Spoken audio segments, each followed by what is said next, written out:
4000 ஆண்டுகள் பாரம்பரியமிக்க இந்தியர்களின் கபடி ஆட்டம் உலக அளவில் தொடர்ந்து விரிவடைந்து வருகிறது.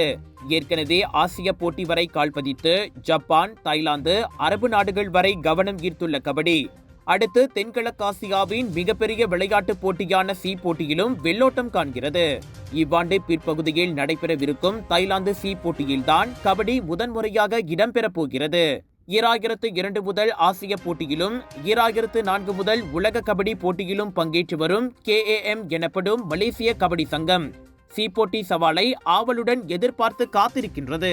தாய்லாந்து சி போட்டி மலேசிய கபடி குழுவுக்கு நல்லதொரு களமாக அமையும் என கூறிய KAM தலைவர் பத்மநாதன் 2 ஆண்டுகள் கழித்து கோலாலம்பூரில் நடைபெறும் 2027 சி போட்டியிலும் கபடி இடம்பெறும் என நம்பிக்கை தெரிவித்தார்.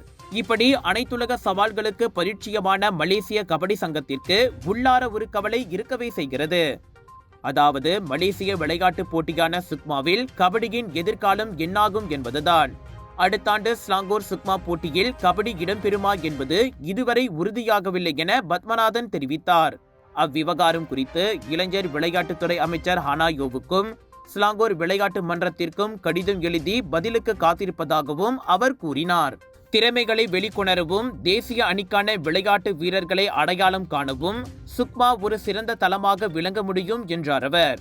இந்நிலையில் 2026 சுக்மா போட்டியில் இடம்பெறும் போகும் விளையாட்டு போட்டிகளின் இறுதிப் பட்டியல் ஹரிராயா பெருநாளுக்கு பிறகே வெளியிடப்பட உள்ளது.